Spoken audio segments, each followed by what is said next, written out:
ఎక్కడి నుంచి అయితే, ఏ ఇంటి నుంచి అయితే పరిశుద్ధ గ్రంథం ఇంక నాశనం అయిపోద్ది, 50 సంవత్సరాల తర్వాత ఇంక పరిశుద్ధ గ్రంథం ఉండదన్నాడు, అదే ఇంటిని ఒక బైబిల్ సొసైటీగా మార్చి ప్రతిరోజు కొన్ని వేల బైబిల్ అతని ఇంట్లోంచి ముద్రణ అవుతున్నాయి. ఇప్పుడు స్తోత్రం చెప్పండి.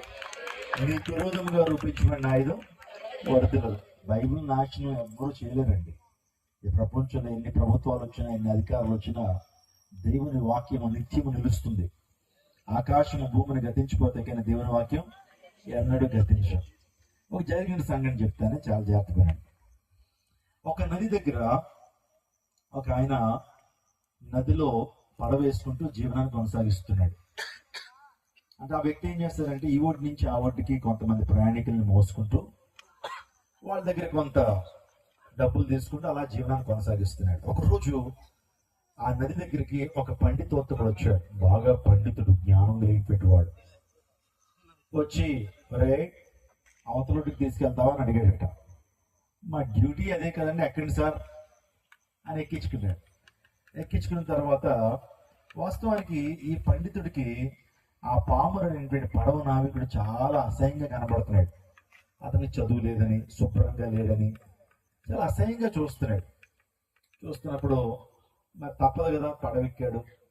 ఆ నదిలో వెళ్తా ఉన్నప్పుడు కాస్త దూరం వెళ్ళిన తర్వాత ఆ పండితుడు, బాగా చదువుకున్న వ్యక్తి, ఆ పండితుడు అన్నాడు, పడవ నీకు ఏమన్నా ఖగోళ శాస్త్రం ఏమన్నా తెలిసేంటరా అన్నాడట. ఏ శాస్త్రం? ఖగోళ శాస్త్రం అంటే మీకేంటి తెలుసు చెప్పండి. ఖగోళ శాస్త్రం మీకు తెలుసా? ఖగోళ శాస్త్రం అంటే నక్షత్రాల మీద, ఏమండి ఆ పైకి ఆకాశంలో చూస్తే నక్షత్రాలు, గ్రహాల మీద పరిశోధన చేసేటువంటి శాస్త్రాన్ని ఖగోళ శాస్త్రం అంటారు. చదువురానికి అడిగి ఏం తెలుస్తుంది? బాబయ్య మాకేం తెలియదు బాబయ్య, అలాంటి ఏదో నేను నదిలో పడవేసుకుని ఈత కొట్టుకుంటూ, లేకపోతే మీలాంటి వాళ్ళని అవతల ఒడ్డుకి తీసుకెళ్తాను, ఖగోళ శాస్త్రం నాకేం తెలియదు అన్నాడట. కాస్త దూరం వెళ్ళిన తర్వాత అప్పుడు అంటాడట, ఒరే నీకేమైనా గణిత శాస్త్రం ఏమైనా తెలిసేంటరా అన్నాడట. గణిత శాస్త్రం అంటే ఏంటి? లెక్కలు. మరి ఆడికి లెక్కలు ఏం తెలుస్తాయి? గణిత శాస్త్రం నాకు తెలియదు సార్ అన్నాడట. ఎందుకురా బతుకుతారో, నీ జీవితం 50% వృధా అన్నాడట. ఇంకా మూడోదిగా ఆ పడవ మెల్లగా నది మధ్యలోకి వెళ్తుంది. ఇప్పుడు వాతావరణం కొద్దిగా ప్రతికూలంగా మారుతుంది, గాలి ఎక్కువ వస్తుంది, కలలు పెరుగుతూ ఉన్నాయి, సుడిగుండాలు ఉన్నాయి. ఆ టైంలో పండితోత్తముడు ఇంకో ప్రశ్న అడిగట, ఓరి బడవ నీకేమైనా మానవ ధర్మశాస్త్రం ఏమైనా తెలిసేంటరా అన్నాడట. అయ్యగారు మీకు మీ ధర్మశాస్త్రానికి మీ శాస్త్రాలకు నమస్కారం, నాకు ఏమీ రావండి, అసలు మా ఇంట్లో చదివించలేదనని, నాకు ఏ శాస్త్రాలు రావన్నాడట. ఎందుకంటే బతుకుతారు ఉండి ఎవరికి ఉపయోగం లేకుండా నీ జీవితం 70% వృధా అన్నాడట. అలా పడవ లోపలికి వెళ్తా ఉంది. నది మధ్యలోకి వెళ్ళిన తర్వాత నేను చెప్పాను కదా, వాతావరణం మారుతూ ఉంది, మేఘావృతం అవుతా ఉంది, చిరుకులు బయలుదేరుతున్నాయి, వర్షం బయలుదేరింది. పడవ కొద్దిగా ప్రమాదంలోకి వస్తున్నట్లుగా అనిపిస్తుంది. పడవ ఏమండి ఎలా తిరుగుతూ ఉంది. అలలు పెరుగుతూ ఉండేటప్పటికి ఆ పడవ అప్పుడప్పుడు 2-3 అడుగులు ఎగిరి కింద పడతా ఉంది. ఇప్పుడు ఏమీ రానిపెట్టి ఆ పామరుడు ఈ పండితోత్తముడు అన్నాడట, అయ్యగారు మీకు చాలా శాస్త్రాల మీద పట్టుంది, మీకు ఈత శాస్త్రం ఏమన్నా తెలిసి ఏంటని అడిగాడట. ఏమన్నాడు?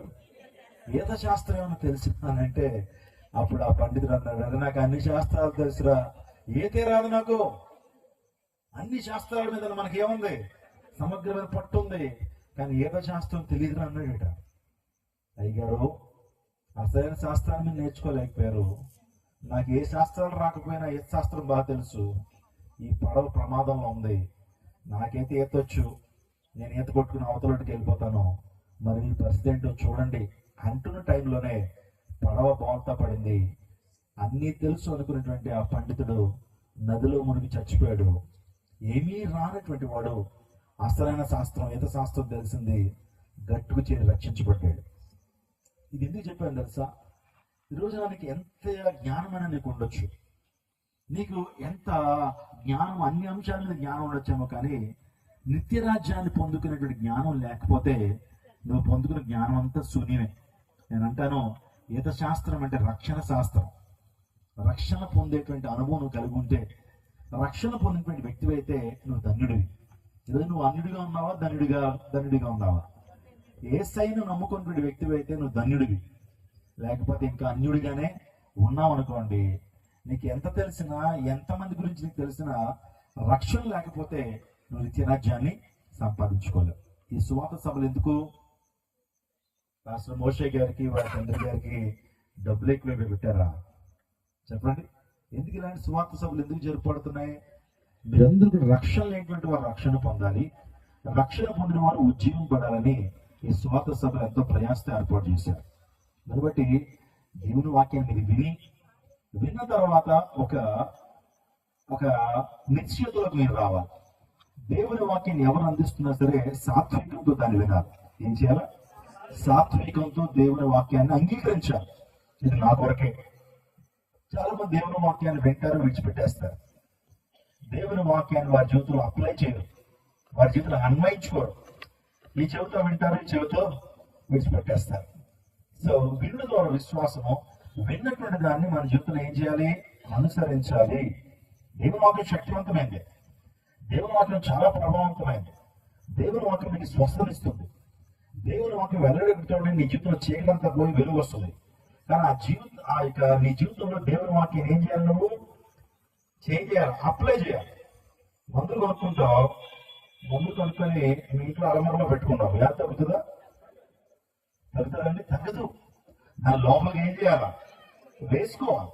దేవుని వాక్యాన్ని కూడా మీ జీవితంలో దాన్ని ఏం చేయాలి? అన్వయించుకుని అప్లై చేయాలి. దేవుని వాక్య ప్రకారం ఏం చేయాలా? జీవించాలి. దేవుని వాక్య ప్రకారం జీవించినప్పుడు మీ జీవితంలో గొప్ప కార్యాలు మీరు పొందుకుంటారు. ఈ రాత్రి కాలంలో క్లుప్తంగానే దేవుని వాక్యాన్ని పంచుకుంటాను.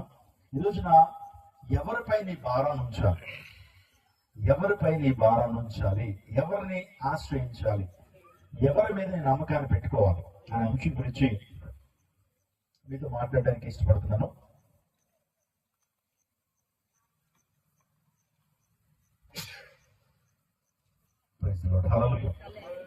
దయచేసి కీర్తన భాగం తీయండి.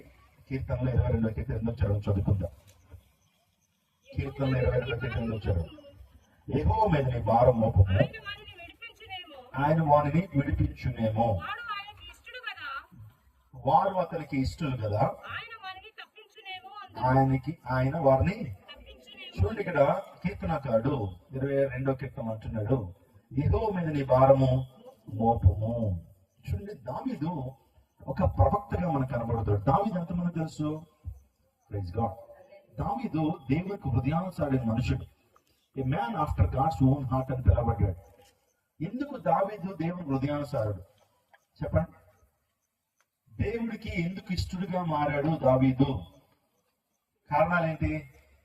ఒక వ్యక్తి దేవునికి ఇష్టడుగా ఉండాలంటే ఆ వ్యక్తి ఎలా బ్రతకాలి, ఆ వ్యక్తి ఎలా జీవించాలి. దావీదు దేవునికి ఎందుకు ఇష్టడు? నా గుండె చప్పుడు అన్నాడు ప్రభు. ఏమన్నాడు? నా హృదయానుసారం అంటే అర్థం ఏంటి? నా గుండె చప్పుడు. ఇంగ్లీష్ లో చెప్పాలంటే man after God's own heart అన్నారు. అంటే దేవుడికి హృదయం ఎలా ఉంటుందో దావీదు హృదయం కూడా అలా ఉంటుందట. దావీదుని దేవుడు చాలా బహుగా దీవించాడు. గొర్రెలు కాపురండి, చదువు సంధ్య లేదు. తన తండ్రిని ఇష్టయి తన అన్నలందరినీ కూడా యుద్ధంలో పెట్టాడు. అంటే చక్కగా వారికి యుద్ధ విద్యను నేర్పించి ఆర్మీలో పెట్టాడు. కానీ దావీదుని ఎక్కడ పెట్టాడు? గొర్రెలు కాపురంగా పెట్టాడు. కానీ తన పనిలో చాలా నమ్మకత్వం కలిగినటువంటి వాడు దావీదు. తండ్రి తనకి అప్పగించిన బాధ్యతను నమ్మకంగా నెరవేర్తించేటటువంటి దావీదు. నిజంగా దావీదు ఆ గొర్రెలను మేస్తున్నప్పుడు పొలాల్లోకి వెళ్తూ, బెత్లెహేం పొలాల్లోకి వెళ్తూ దేవుణ్ణి ఆరాధించేవాడు. ఆత్మతోను సత్యంతోను ప్రభుని ఆరాధన చేసేటువంటి వాడు. చక్కగా తన దగ్గర ఒక హార్ప్ లాంటిది, ఒక మంచి ఇన్స్ట్రుమెంట్ ఉంటే పాటలు పాడుతూ దేవుని గణపరిచేటువంటి వాడు. దావీదు నిజమైన ఆరాధికుడు, బట్టి దేవునికి ఇష్టడుగా ఉన్నాడు దావీదు. దావీదు ప్రార్థనాపరుడు, అందును బట్టి దేవునికి ఇష్టడుగా మారాడు. దావీదు వాక్యాన్ని ప్రేమించేటువంటి వాడు. ఏంటి? వాక్యాన్ని ప్రేమించాడు. ఎవరైతే దేవుని వాక్యాన్ని ప్రేమిస్తారో వారు దేవుని నుండి ఆశీర్వాదాన్ని పొందుకోవడం మాత్రమే కాకుండా దేవునికి ఇష్టలుగా వారు మారుతారు. ఆ తర్వాత ఐదుగా చెప్పాలంటే ప్రతి చెడుదనాన్ని అసహించుకునేటువంటి వాడు, పాపాన్ని అసహించుకునేవాడు, దుర్నీతి కార్యాన్ని అసహించుకునేటువంటి వాడు. ఐదవదిగా చెప్పాలంటే దావీదు ఎప్పుడు సమాధానాన్ని కోరుకునేవాడు. సమాధానాన్ని, సహోదరుల ఐక్యత కలిగి ఉండుట ఎంత మేలు, ఎంత మనోహరం అన్నాడు కదా. అంటే అందరూ సహోదర భావం కలిగి ఉండాలి, అందరూ కూడా సమాధానంతో ఉండాలి. తన మామ అయినటువంటి సౌలు దావీదును చంపడానికి చాలా ప్రయత్నం చేశాడు. కానీ ఎప్పుడు కూడా దావీదు సమాధానాన్ని కోరుకున్నాడు. సౌలు అయితే కలహప్రియుడు, కానీ దావీదు ఎవరు? సమాధానం కోరుకునేటువంటి వాడు. చూడండి, కలహప్రియులు ఉంటారు కొంతమంది, వాళ్ళకి గొడవలు అంటే చాలా ఇష్టం, ఎప్పుడు గొడవ పెట్టుకోవాలనేటువంటి ఆశ కలిగి ఉంటారు. చాలా మంది స్త్రీలు ఉంటారు, భర్తను చాలా వేపుకుని తింటారండి. ఏమంటే ఏదో గొడవ జరగాలి ఇంట్లో, భర్తను ఏదో అనాలి, గొడవ ఉండాలి. గొడవ లేకపోతే నిద్ర పట్టదు. ఏలే కలహప్రియుడు. నాకు తెలిసినటువంటి ఒక ఆయన ఉండేవాడు, ఆయన ఒక రౌడీగా ఉండేవాడు. సాయంకాలం వరకు అలా చూస్తూ రోడ్డు మీద ఉంటూ ఆడ అంటుండేవాడు, ఎవరిని వచ్చి గొడవ పెట్టుకోవాలని. ఎవరో గొడవ పెట్టుకోలేదు అనుకోండి, వెళ్ళి ఒక తలకైనే పగలగొట్టేవాడు. రక్తం చూడకపోతే ఆయన గారికి ఏముండదు, నిద్ర పుట్టదు అనమాట. అదొక పిచ్చి అనమాట చాలా మంది కలహప్రియులు. కాబట్టి ఒక మాట నేను చెప్పినండి, కలహాన్ని ప్రేమించేటువంటి వారు, సమాధానాన్ని ఆశించేటువంటి వారు దీవెనలోకి రాలేరనే విషయాన్ని జ్ఞాపకం చేస్తున్నాను. అటువంటి దావీదు తన జీవితంలో యెహోవా మీద భారాన్ని పెట్టుకున్నాడు. ఆయన అంటున్నాడు, యెహోవా మీద మీ భారాన్ని ఉంచండి, మీ భారం ఉంచండి. మా ప్రియదర్శని రాత్రి కాల సమయంలో మీ నిరీక్షణ ఎవరి మీద ఉండాలి? డబ్బు మీద?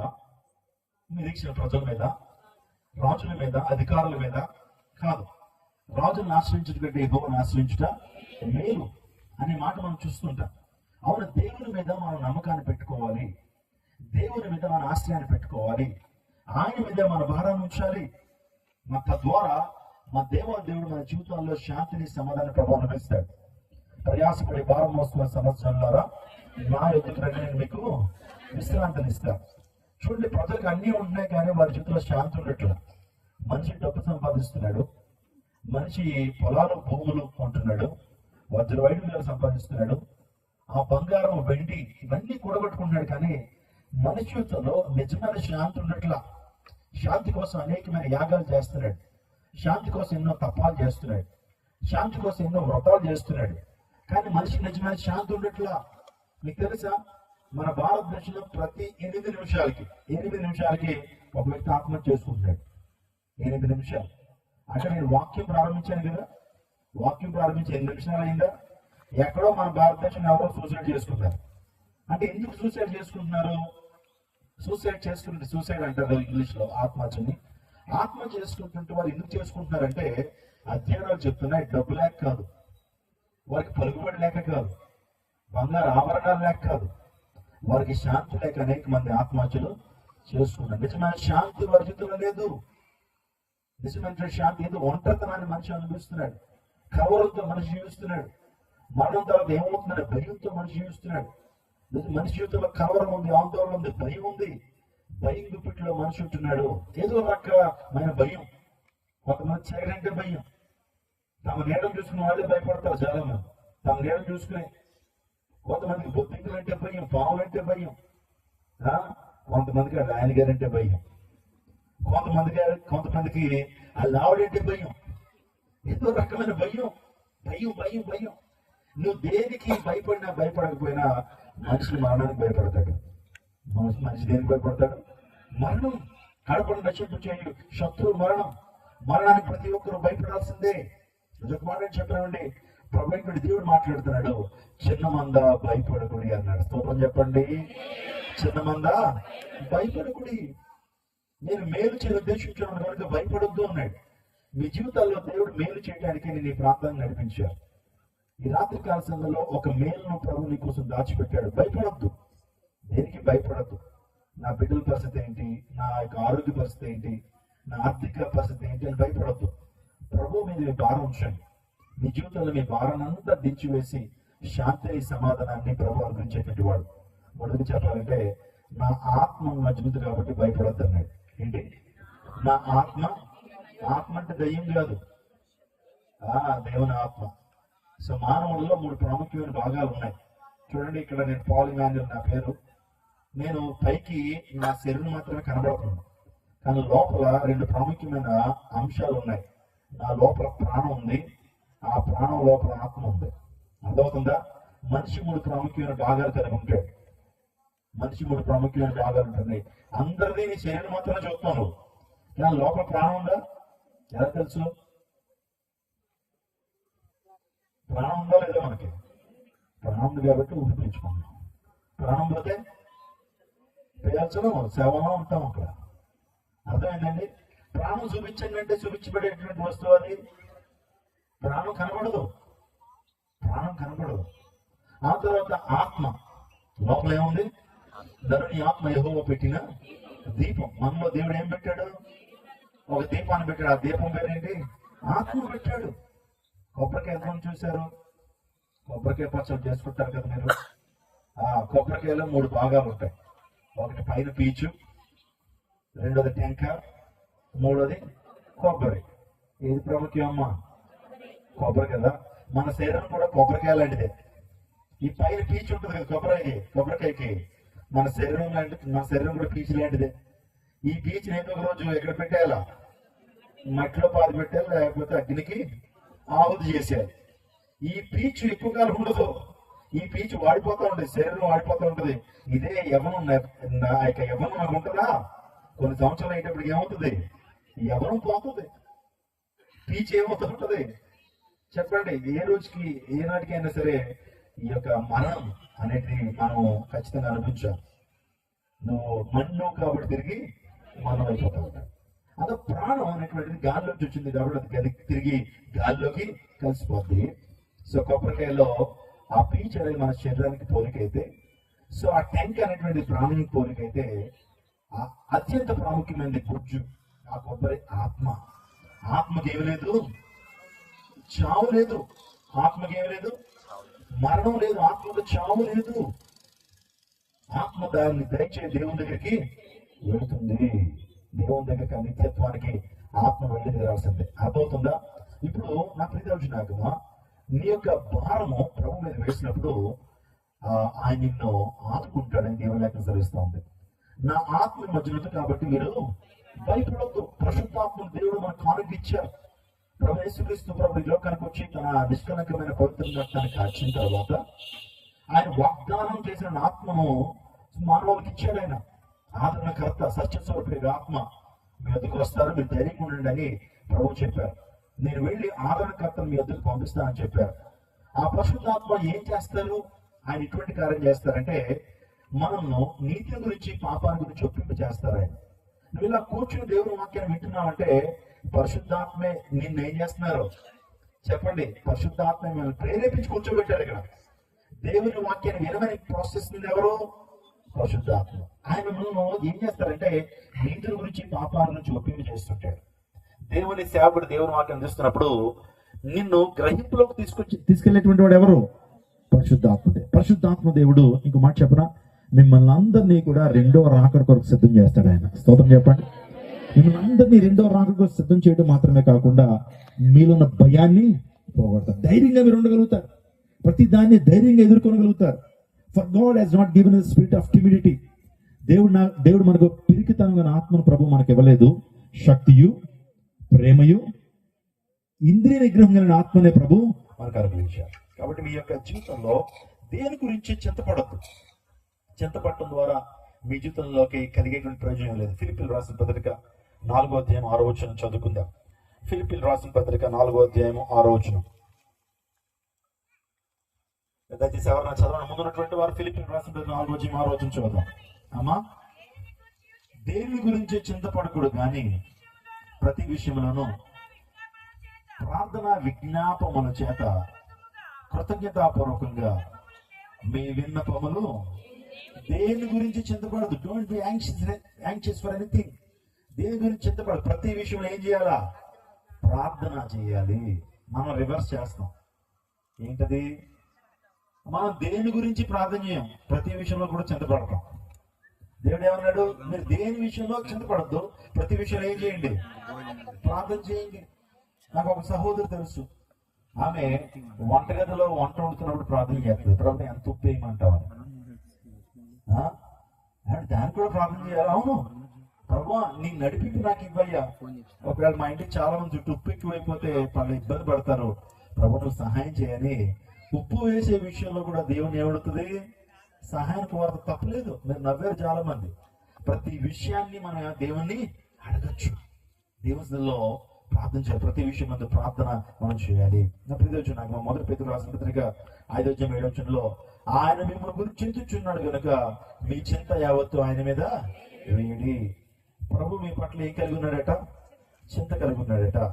ఎవరు నీ గురించి ఆలోచన చేయకపోవచ్చు, నీ బంధువులు నీ గురించి ఆలోచన చేయకపోవచ్చు, నీ తల్లి నీ గురించి ఆలోచన చేయకపోవచ్చు, నీ బంధువులు నీ కోసం ఆలోచన చేయకపోవచ్చు, కానీ ఒక ఆయన నీ కొరకు ఆయన చింత పడుతున్నాడు, ఆయన గురించి చింతిస్తున్నాడు కనుక మీ చింత యావత్తు.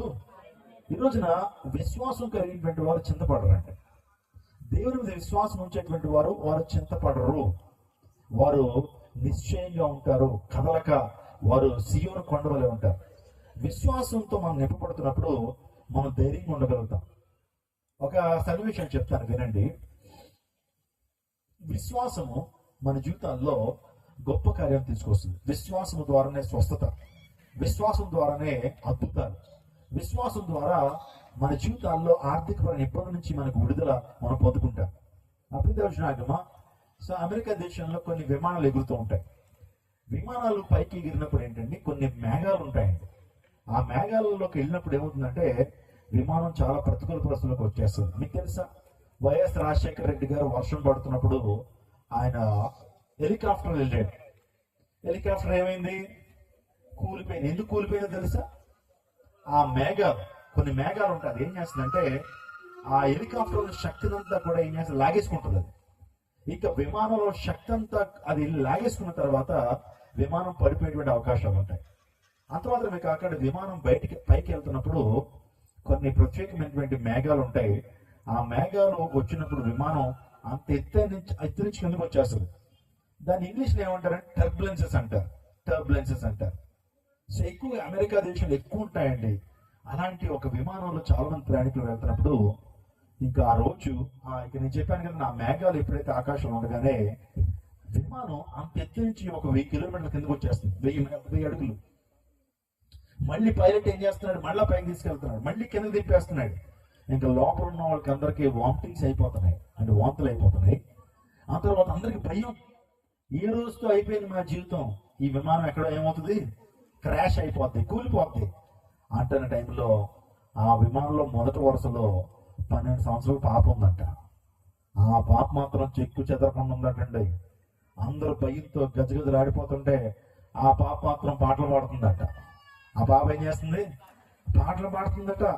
సంతోషంగా rejoice in the lord again అని, ప్రభువునందు ఆనందించండి అనేటువంటి పాటలు పాడుతుంటే కొంతమంది అడిగిరామా, నీకేం భయం లేదా? మాకు ఇక్కడ అంతా కారిపోతుంది, భయంతో ఉడికిపోతున్నాం, విమానం తెత్తి నుంచి మళ్ళీ కింద వస్తుంది, కింద నుంచి పైకి వెళ్తుంది, భయంతో మేమంతా గజగజలాడిపోతుంటే నువ్వు భయపడవేంటి? నీకు తెలీదా విమాన పరిస్థితి అంటే? నేను ఎందుకు భయపడాలందట. నువ్వు భయపడవు అంటే ఎందుకు భయపడాలి? విమానం నడిపే డ్రైవర్ మా నాన్న అన్నదట. ఏమన్నట? ఈ విమానం నడిపే పైలట్ ఎవరో? మా నాన్నే.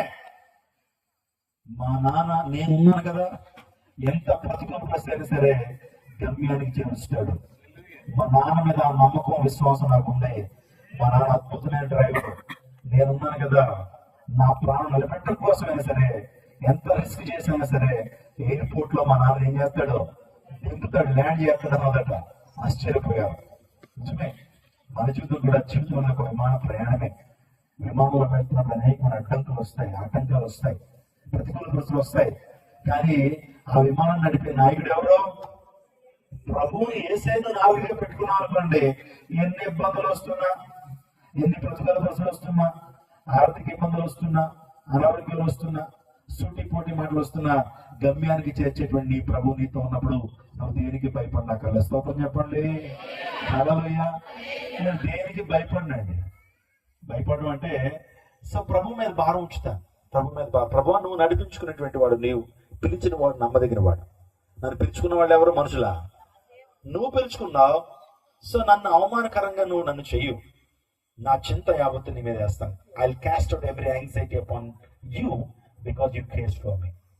నా చింత యావత్తు నీ మీద వేస్తానని ప్రభుకి నా చింత యావత్తు వేస్తాను. ప్రభు నా ప్రతి భారాన్ని ఆయన ఏం చేస్తాడు? తీసివేసేటువంటి దేవుడు. సొంత ప్రభు ప్రయాసపడి భారం మోసుకున్న సమాజంలారా నా ఎదుగు రండి. మనిషి కొన్ని భారాలతో ఉన్నాడండి, కొంత భారాన్ని మోస్తున్నాడు.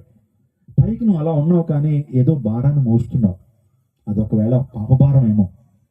పాపభారాన్ని మోస్తూ ఉన్నప్పుడు నీ జీవితంలో శాంతి ఉండదు. ఏమండి, నీ భుజం మీద ఒక 100 కేజీల మూట ఉంది, దాన్ని మోసుకుంటూ వెళ్తుంటే ఎలా ఉంటుంది నీకు? ఏదో 5 నిమిషాలు గంట మోస్తావు, 2 గంటల నుంచి ఎలా ఉంటుంది? 100 కేజీలు బరువు అయిపోయి శాంతి ఉండదు నీకు. ముఖం నవ్వమన్నా నవ్వు, ఎందుకంటే వెనకాల ఏముంది? భారం ఉంది. ఇది మనిషి కూడా పాప భారాన్ని మోస్తున్నాడు. అందులో బట్టి మనిషికి ఏం లేదు, శాంతి లేదు. ఉదయాన్నే సంధ్యావందనం చెప్తూ, మా తల్లి వాస్తవానికి బ్రాహ్మణ కుటుంబం అండి. బ్రాహ్మణ కుటుంబం, తడిబడి ఆచారం, 104 విగ్రహాలు పూజ చేసేటువంటి వాళ్ళమే. అటువంటి వారు ఉదయాన్నే సంధ్యావందనం చేస్తూ సూర్యుని వైపు తల పైకెత్తి వారి చెరువులో ఈ మొలలోతు మునిగి సంచి వారుస్తూ, అంటే నీటిని ఎలా తీసుకుని ఇలా వారుస్తూ ఒక శ్లోకాన్ని చెప్పేవారు. పాపోదం పాపకర్మ పాపాత్మ పాప సభవామి రాహిమాం యుగే యుగే అన్నిరా సర్వనాస్తి తుమామ శరణం మమ ఓం శాంతి శాంతి శాంతి శాంతి అని పలికేవారు. ఇది సంస్కృతంలో ఉంది.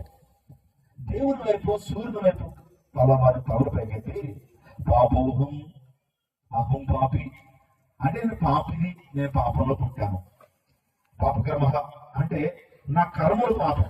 ఏంటంటే కర్మలు అంటే క్రియలు, నేను చేసేటువంటి క్రియలు పాపం. నా చూపులు, నా చేతలు, నా నడకలు, నా పడకలు, నా కర్మలు పాపం.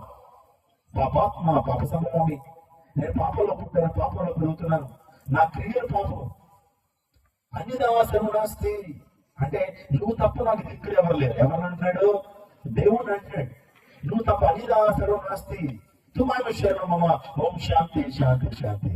ఈ పాపం నుంచి నాకు విడుదల ప్రసాదించి నాకు శాంతిని ప్రసాదించయ్యా అని మనిషి కోరుకుంటున్నాడు.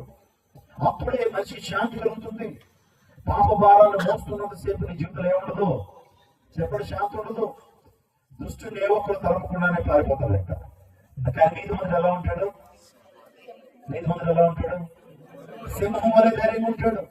దుష్టుని ఎవరు తరవక్కర్లా. నువ్వు పాపంతో ఉన్నట్లయితే భయం నీలో ఉంటుంది. అసలు భయం ఎందుకు వచ్చిందని చెప్పాలి మీరు. మొదటి మానవులైన ఆదాము వాళ్ళకి భయం ఎందుకు వచ్చింది? ఆజ్ఞాతిక్రమం అంటే ఏంటి? పాపం కదా. అంటే పాపం ద్వారా ఏమొచ్చింది? భయం వచ్చింది. ఆ పండు తినద్దు అని ప్రభు చెప్పాడు. ఆ పండు తినదు నిత్యముగా చచ్చదు అంటే మరోడు వచ్చాడండి. ఆడొచ్చి అంటాడు, వచ్చిదే ఆ పండు తింటే చావనే చావు నువ్వు, ఆ పండు తింటే దేవత అయిపోతున్నాడు. సాతానుగాడు అబద్ధికుడు, సాతానుగాడు మోసగాడు. సాతానుగాడు ఏం చేస్తాడంటే దేవుడు ఏదైతే చెప్పాడో దానికి వ్యతిరేకంగా చెప్తాడు. అర్థమైందా? సాతానుగాడికి నైజమేది, మంచి అంతా చెడు అంటాడు, చెడంతా మంచి అంటాడు. వాడు నైజం. పాస్టర్ గారు మోషే గారు చక్కటి సభ పెట్టి కలవపాములు, అయితే కలవపాములు పాములు ఎక్కువ ఉంటాయా? ఉండవండి. కలవపాములు, రైట్.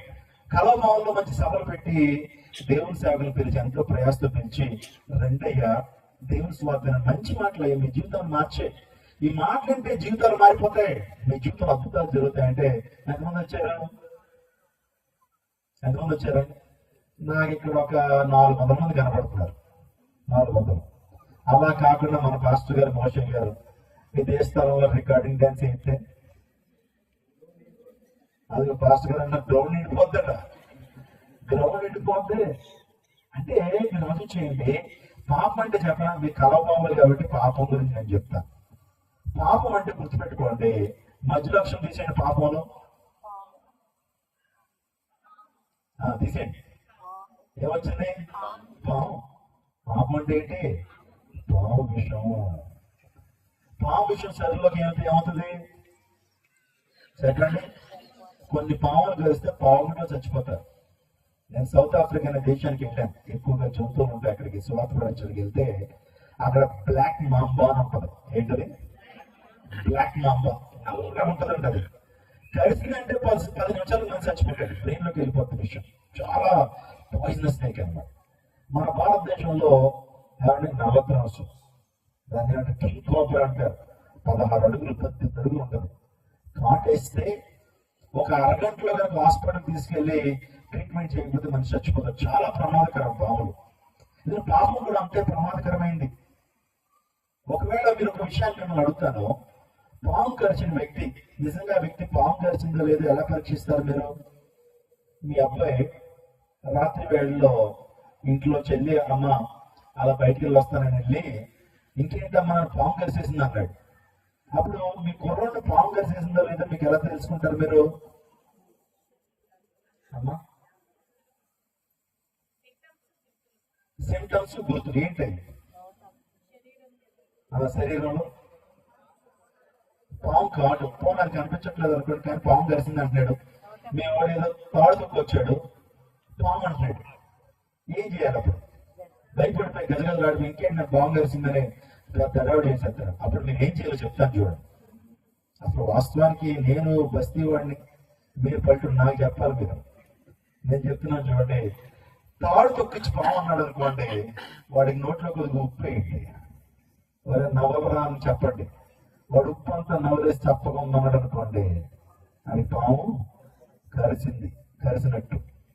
వేపాకు దొరుకుతుంది ఇక్కడ, వేపాకు తీసుకొచ్చి నోట్లు వేయండి, వేపాకు తినేసి చేతిగా ఉందన్నాడు అనుకోండి, బాగానే ఉన్నారు బాబు, వేపాకు చేతిగా ఉందంటున్నాం కాబట్టి బాగానే ఉంది, కానీ వేపాకు కనుక చేతిగా ఉన్నటువంటి వేపాకు తీగా ఉన్నాడు అనుకోండి, అది పాము కరిసినట్టే. ఎందుకంటే లోపలే ఉంది విషం. విషం ఉంటే ఎలా ఉంటుంది అంటే తారుమారుగా ఉంటుంది, రివర్స్ అయిపోద్ది అనమాట. కాబట్టి తీదేమో సప్పగా ఉంటది, ఉప్పేమో సప్పగా ఉంటది, చేదేమో తీగా ఉంటది. లోపల విష ప్రయోగం జరిగింది కాబట్టి తారుమారుగా ఉంటది. ఇప్పుడు ఏం చెప్పాను? పాపం అంటే ఏంటి అంటే మనిషి హృదయంలో పాపం ఉంటే కూడా వాడికి ఎలా ఉంటది? తారుమారుగా ఉంటది. వెలుగేమో చీకటిగా, చీకటేమో వెలుగుగా, సత్యమేమో అసత్యంగా, అసత్యమేమో సత్యంగా, మంచోళ్ళేమో చెడ్డగా, చెడ్డోళ్ళేమో మంచిగా, తాగుబోతుడేమో హీరోలాగా, బైబిల్ పట్టుకున్నవాడు జీరోలా కనబడతారు. అదే జరుగుతుంది ఇక్కడ. ఇహలోక సంబంధమైనటువంటి దేవత అవిశ్వాసం అనాథాలకి ఏంటి? గుడ్డితనం. అందుకే మీరు చెప్పారు కదా, రికార్డింగ్ డాన్స్ చేస్తే వేల మంది రావడం ఏంటి, దైవ సంబంధం మాటలు చెప్తే కొద్ది మంది రావడం ఏంటి అంటే వాళ్ళకి ఏం కలిసింది? పాము కలిసినదంతా రివర్స్ ఉంటది.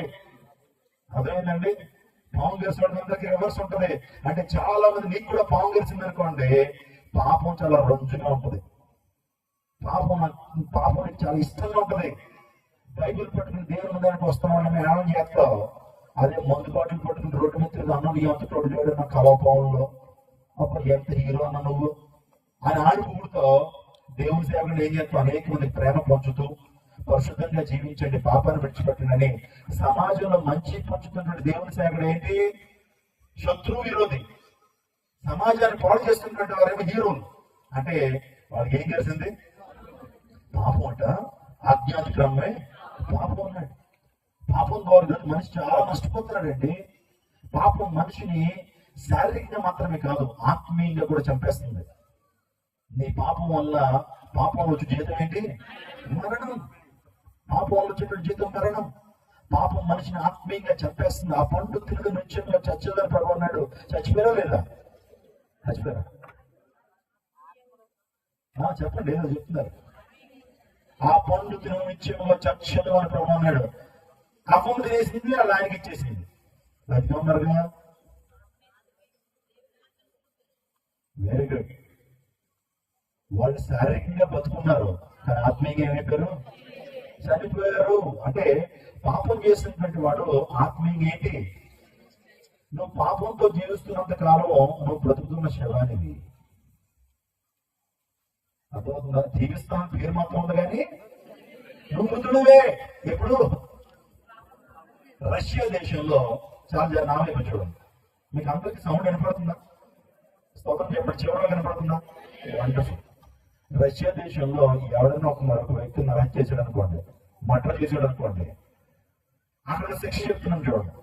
మన భారతదేశంలో అయితే హత్య చేసిన తర్వాత పోలీస్ స్టేషన్ తీసుకెళ్ళి అక్కడ ఇంటరాగేట్ చేసి ఎఫ్ఐఆర్ నోట్ చేసి కోర్టులో ప్రవేశపెట్టి ఏమండి వాదోపవాదాలు చేసి చెప్పిన ఆడియన్ తెలిసినా సరే 15 సంవత్సరాలు అవుతారు. ఆ లోపలికి ఏమో ముసలోడు అయిపోతాడు. చంపేసినని తెలిసినా సరే లేదు, ఆధారాలు కావాలని 15 సంవత్సరాలు చేస్తారు. కొన్ని దేశాలు అలా కాదు, ఇమీడియట్ గా శిక్షలు. ఎవడైనా సరే మరొకడు చంపాడా, ఆ చంపిన మృతదేహం ఉంటుంది, శవం, బతుకున్నాడు కట్టేస్తారు. కట్టేసి తీసుకెళ్ళి అడుగులు వదిలేస్తారట, గట్టిగా కట్టేసి. ఎలా కడతారో తెలుసా? నేను ఒక వ్యక్తిని చంపాను అనుకోండి, చంపిన వ్యక్తిని నా దగ్గర తీసుకొచ్చి, నేను చంపిన వ్యక్తిని నా దగ్గర తీసుకొచ్చి, నా ముక్కుకి ఆడి ముక్కు, నా నోటికి ఆడి నోరు కరెక్ట్గా ఎదురుగా వేసి కట్టేస్తారట. కట్టేసి అడుగులు వదిలేసి, ఒరే నువ్వు ఇడితేనే బతకాలంటే ఎంతగా బతికితే. శవం ఎలా ఉంటది? రోజు రోజు తేలికైపోద్దా, దూరమైపోతూ ఉంటుంది. అంటే ఏం చేయాలా? చంపినోడి శవాన్ని పగల బాగానే ఉంటుంది, రాత్రి అర్ధరాత్రులు ఎలా ఉంటది? ఆ చంపినోడి ముందులా ఉంటాడు. అదో భయం అంటే వీడి దయ్యం అయిపోయింది, ఎక్కడ చంపేస్తారని భయం ఉంటుంది. ఆ తర్వాత తమ్ముడు, ఆ శవం నుంచి ఏమైనా మంచి సుగంధం వాసన ఏమైనా వస్తుందా? దుర్వాసన, భయంకర కంపు. పోనీ ఆ శరీరంలోంచి ఏమన్నా, ఏమండి, ఆ శరీరంలోంచి పురుగులు బయటకు వస్తాయి, ఆ పురుగులు ఇల్లు కూడా తినడం ప్రారంభిస్తాయి. నేను అనుకుంటాను ఒక 3-4 రోజులకి ఈడు కూడా ఆయనతో సేవ అయిపోతాడు. బాగుంది కదా దీక్ష? మన భారతదేశంలో పెడితే ఎంత బాగుండండి. మరొకటి ఎవరు నచ్చి చేస్తాడా? అర్థమైంది? మీరు ఆలోచించండి. ఆడు బతికినంత కాలము ఎవరినైతే వాడు నరాజు చేశాడో వాడిని మోసుకుంటూ తిరుగుతున్నాడు కదా. వాడు బ్రతికినంత కాలం ఎవడు మోస్తున్నాడు? శవాన్ని మోస్తున్నాడు. సో ఇది మనకు విచిత్రంగా ఉండొచ్చు, కానీ దేవుని లేఖలో చెప్తుంది, పాపాన్ని కలిగి జీవిస్తూ నీవు ఒక వ్యభిచార పాపంలో ఉన్నావా, త్రాగుబోతనంలో ఉన్నావా, లేకపోతే నీ జీవితంలో నీ శరీర కార్యాలను పాపానికి ఉపయోగిస్తూ దేవునికి విరోధంగా పాపం చేస్తున్న వ్యక్తివైతే నువ్వు కూడా ఒక శవాన్ని మోసుకుంటూ తిరుగుతున్నావు ఈ లోకంలో. నీకు ఆ భారం నుంచి విడుదల కావాలి, ఆ పాప భారం నుంచి విడుదల కావాలి. మంచి మనశ్శాంతి ఎందుకు లేదు తెలుసా? ఏదో అనుకుంటాడు, నాకు డబ్బు లేక మనశ్శాంతి లేదు అనుకుంటాడు, లేకపోతే నాకు ఆస్తిపాస్తులు లేకపోవడం వల్ల మనశ్శాంతి లేదు అనుకుంటాడు. మనిషికి ఏమీ లేకపోవడం వల్ల శాంతి రావట్లేదంటే తన జీవితంలో పాపం ఉండటం ద్వారా తన జీవితంలో శాంతి ఉండట్లేదు. పాప భారాన్ని మోసుకుంటూ వెళ్తున్నాడు. అందులో బిడ్డ ప్రభు చెప్పారు, ప్రయాసపడి భారం మోసుకున్న సమస్య ద్వారా నా ఎదురు రండి. ఈ ప్రపంచంలో ఏ వ్యక్తి ద్వారా కూడా నీ పాప భారం దించబడదు. ఎక్కడికి వెళ్ళినా సరే నీ పాప భారం పోదు. కానీ యేసు పాదాల దగ్గరికి, శిలువ దగ్గరికి వచ్చినప్పుడే నీ పాప భారం దించివేయబడుతుంది. స్తోత్రం చెప్పడం హల్లెలూయా. యేసుక్రీస్తు ప్రభు ఎందుకు ఈ లోకానికి వచ్చారు? యేసు అనే మాటకు అర్థం ఏంటి? రక్షకుడు. ఆయన ఏమి రక్షించడానికి, ఎవరు రక్షించడానికి వచ్చాడంటే తిమోతి 1:15 పాపం రక్షించుటకు క్రీస్తు యేసు ఈ లోకానికి వచ్చాను, నశించిన దాన్ని వెతికి రక్షించడానికి మనుషు కుమారుడు ఈ లోకానికి వచ్చాడు. ప్రాముఖ్యంగా ప్రభు ఈ లోకానికి వచ్చింది మన మీద పాప భారాన్ని దించివేయడానికి, పాప భారాన్ని తీసేయడానికి. అందుని బట్టి ప్రభు దగ్గరికి వచ్చిన ప్రతి ఒక్కరు కూడా ఆయన రక్షకుడు. ఏ విషయంలో ఆయన రక్షకుడు అంటే పాపమును, తన ప్రజలు వారి పాపం నుంచి ఆయన రక్షించడు కనుక ఆయనకి యేసు అని పేరు పెడతారు. యేసు అంటే పాపము నుంచి మనిషికి రక్షణ ఇచ్చేటువంటి వాడు. స్తోత్రం చెప్పండి. ఈ పాపాన్ని, ఈ పాపాన్ని కలిగిన నీవు ఏనాడు కూడా నిత్య రాజ్యాన్ని పొందుకోలేవు. పరలోకం అంటే ఏంటి చెప్పండి? స్వర్గం అంటారు కదా. ఏంటి స్వర్గం అంటే ఏంటి? పరలోక రాజ్యం అంటే ఏంటమ్మా? ఎవరుంటారు అక్కడ? ఎవరుంటారు? దేవుడు ఉంటాడు. దేవుడు ఎవరు? పరిశుద్ధుడు. పరలోక రాజ్యం అనుకున్నట్లు అక్కడ అందరూ అక్రమస్తులు, పాపులు ఉంటారండి. అక్కడ సకల పరిశుద్ధుల ప్రాంతంలో ఉంటాడు. దేవుడు ఏమై ఉన్నాడు? పరిశుద్ధుడు అయి ఉన్నాడు. అందుని బట్టి దేవుడు ఏమని పోగొడుతున్నారు? దేవతలందరూ పరిశుద్ధులు జ్ఞానప్రతిగా ప్రభుత్వం ఏం చేస్తున్నారు? మరి అంత పరిశుద్ధమైన వాతావరణంలో ఒక పాప ఉండగలుగుతాడా? ఉండలేడు. పాపలకి ఆ ప్రాంతంలో ఏమి లేదు, చోటు లేదు. నువ్వు దేవుడి రాజ్యానికి వెళ్ళాలి అంటే, పరలోక రాజ్యానికి చేరుకోవాలంటే నువ్వు నూతన జన్మను పొందుకోవాలి. నికోదేముడి ధర్మశాస్త్ర ఉపదేశకుడు ప్రభు దగ్గరికి వచ్చి, నికోదేముడి ధర్మశాస్త్ర ఒక ప్రీస్ట్, ఒక పాస్టర్ గారు దేవుడి ఏసే దగ్గరికి వచ్చాడు. ఆయన 19 దినాలు వచ్చి, రబ్బీ అంటే ఏంటి? బోధకుడా, నిత్య జీవాన్ని పొందుకున్నట్టుకు నేను ఏమి చేయాలి అని అడిగాడు. విజయవాడ అంటే ఏం చేయాలని అడుగుతారు. బస్ ఎక్కి ఎలాగ రోడ్డుకి బస్ ఎక్కితే వెళ్ళిపోతూ ఉంటాం. ఆ వ్యక్తి అడిగిన ప్రశ్న తెలుసా? నిత్య రాజ్యాన్ని పొందుకోవాలంటే ఏం చేయాలన్నాడు. ప్రభు అన్నాడు, నువ్వు కొత్తగా జన్మిస్తేనే కదా దేవుని రాజ్యానికి చేరుకోలే అన్నాడు. ఏంటి కొత్త జన్మ ఏంటి? నేను పుట్టి చాలా కాలం అయితే మరల పుట్టాలా? అవునయ్యా, నువ్వు ఆత్మ మూలంగా, నీటి మూలంగా ఏం చేయాలా? జన్మించాలి. నూతన జన్మానుభవం. ఆ జన్మానుభవాన్ని పొందుకుంటే కానీ దేవుని రాజ్యానికి చేరుకోలేవు. ఏంటి నూతన జన్మానుభవం అంటే అర్థం ఏంటి చెప్పండి? నూతన జన్మానుభవం అంటే అర్థం ఏంటి? నూతనంగా జన్మించడం అంటే అర్థం ఏంటి? జాగ్రత్త వినండి, మీకు అర్థమయ్యే రీతిలో చెప్తా. ఎవరిస్తులు కూడా ఉంటారు కాబట్టి. గొంగళ పురుగు ఎంతమంది చూశారు? చూడటానికి మా ఇంట్లో ఉన్నాయని అంటారు. గొంగళ పురుగు నీ ఒంటి మీద తాగితే ఎలా ఉంటుంది? దురదగా చేస్తుంది కదా, దురద. ఆ దురద పోవడానికి ఏం రాసుకోవాలి? కొబ్బరి నూనె, పేడ రాసుకోవాలి, మట్టి రాసుకోవాలి. ఓకే, కొబ్బరి నూనె సరిపోదు. పోనీ ఆ గొంగళ పురుగు మొక్కల మీద పాకిందని ఒకటి ఏమవుతుంది? ఆకులు తినేస్తుంది, మొక్క కాండం వరకు తినేస్తుంది. మొగ్గు చెట్టు మీద ఎప్పుడైనా పాకినాయా? ఏమవుతుంది? ఉదయానికి మొత్తం కూడా అయిపోతుంది. అప్పుడు ఏం చేస్తావు గొంగళ పురుగుని? చెప్పండి, ఏం చేస్తారు చెప్పండి నాకు. ఏదో ఏం చేస్తారమ్మా? కాల్ చేస్తారు కదా, కర్ర గుట్టు కట్టి దాని మీద కిరసనాలు వేసి కాల్చేసి చంపేస్తారు కదా. అలాంటి టైం అంటే కొన్ని గొంగళ పురుగులు తప్పించుకుని గోడచోటి వెళ్తాయట. వెళ్ళి తాను సృజించినటువంటి దేవుని అడుగుతాయట, ఏసైని అడుగుతాయట, ఎందుకయ్యా జీవితం? పొరపాటున మనుషుల యొక్క శరీరం మీద పోగుతుంటే దొంగలు చేస్తున్నాను, లేదు మొక్కల మీద కొందామంటే మొక్కలకి ఇడుగులు చేస్తున్నాను. ఇది ఒక జీవితం అనేటయ్యా? నా జీవితం మారాలి. ఈ లోకానికి చెడును పంచాను నేను, మనుషులకి మంచి చేయగా, కానీ ఇక్కడి నుంచి మంచి చేయాలనుకుంటున్నాను. నన్ను పుట్టయ్యా, నన్ను మార్చయ్యా అని కొందరికి అడుగుతుందట. ఒకవేళ ప్రియవంతముడు నీ జీవితాన్ని బట్టి నేను కన్న తల్లిదండ్రులకి ఆనందం లేదా? వారిని ఇబ్బంది పెడుతున్నావు, వారిని బాధ పెడుతున్నావు, వ్యర్థంగా జీవిస్తున్నావు. చాలా మంది పురుషులు తన భార్యను చాలా ఇష్టం పెడతారండి. సంపాదిస్తావు డబ్బులు, సాయంకాలం సారా తాగి భార్యను కొడతావు, పిల్లలు కొడతావు. నీ భార్య ఎంత బాధపడుతుందో తెలుసా? నీ పిల్లలు నిలబెట్టి ఎంత బాధపడుతుందో నీకు తెలుసా?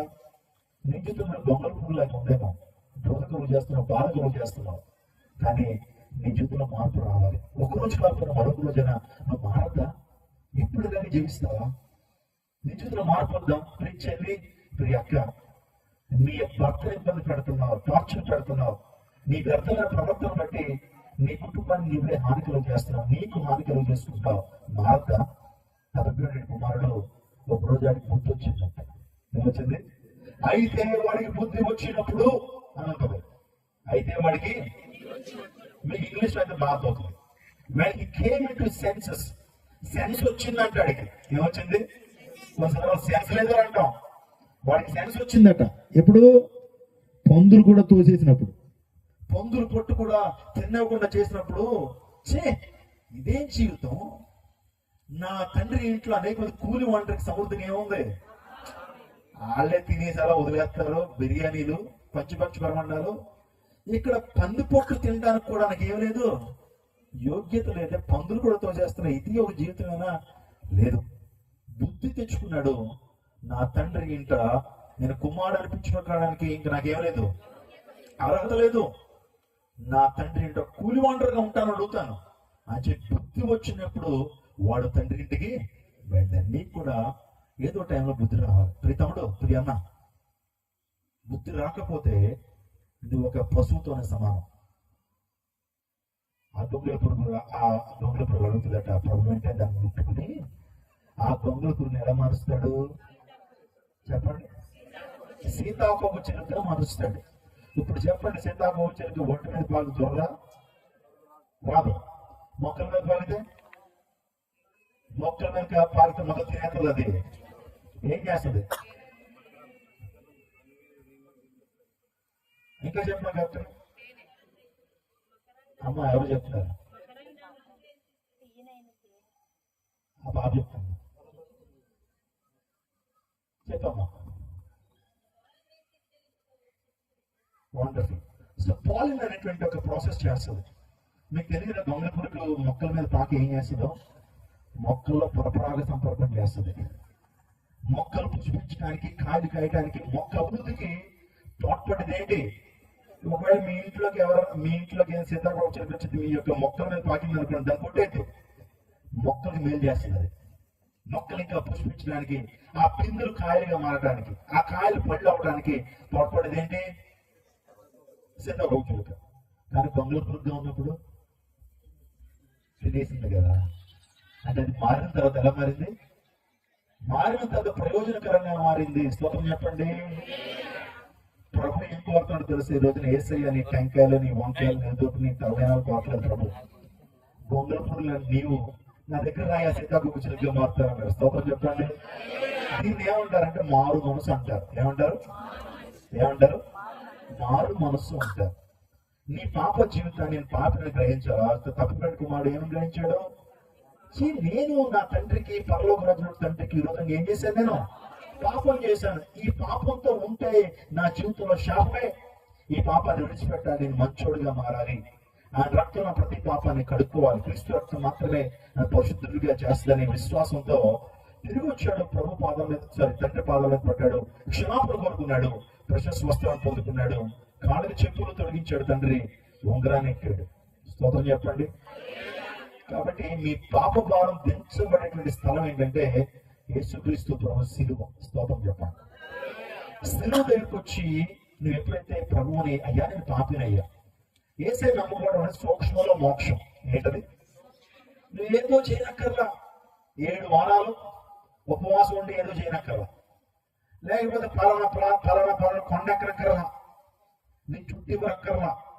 ఉన్న పాటున్నా నువ్వు ఎక్కడైతే కూర్చున్నావో కూర్చుని నీవు ఒక్క మాట ఏసైతో, మనస వాచ కర్మలతో, ఏసయ్యా పాపనయ్యా, నాలో జన్మకర్మ పాపాలు ఉన్నాయి, నీ రక్తము ద్వారా నా ప్రతి పాపాన్ని కడుగయ్యా, నువ్వు రక్తాన్ని ప్రోక్షించింది నా పాపాల నిమిత్తమే నేను నమ్ముతున్నాను, నువ్వు మరణాన్ని తిరిగి చేయించావు, నువ్వు నన్ను రక్షించేటువంటి దేవుడు అని, రక్షకుడా అని పిలిచి ఏసైనా పాపాలు క్షమించి అడిగితే చాలు, ఉన్న పాటన దేవుడిని రక్షిస్తాడు. స్తోత్రం చెప్పండి.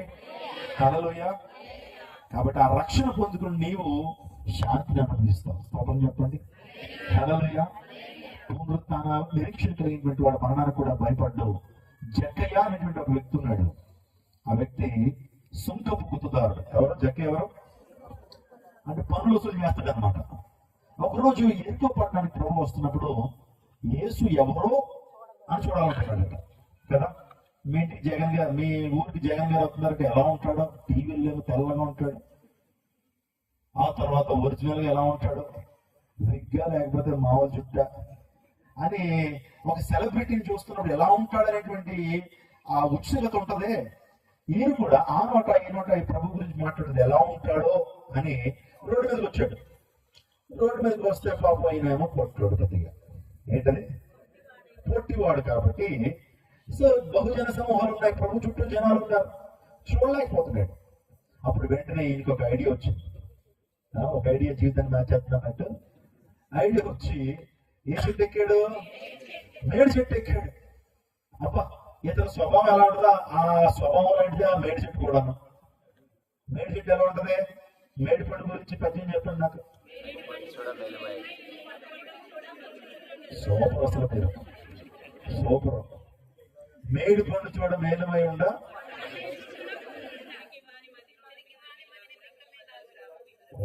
తెలుగు టీచర్ అయి ఉంటారు. అవునా? వండర్ఫుల్. తెలుగు టీచర్ గారు చెప్పారు మొత్తం పద్యం. ఇప్పుడు చెప్పండి.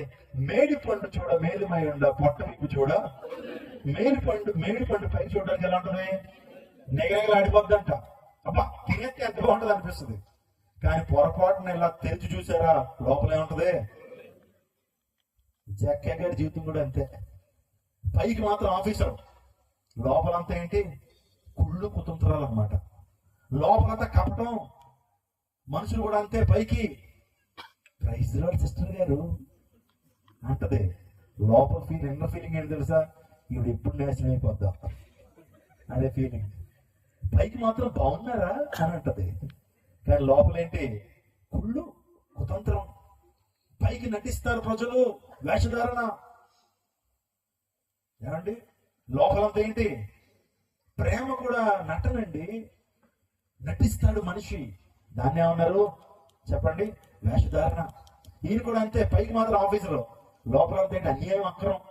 ఎవడన్నా పనులు వసూలు చేయకపోతే డబుల్ ట్రిపుల్ వేసేసి మొత్తం కోట్లు గడించేశాడు. ఈయన అన్యాయంగా డబ్బు సంపాదించేశాడు, పనులు అన్యాయంగా వసూలు చేశాడు.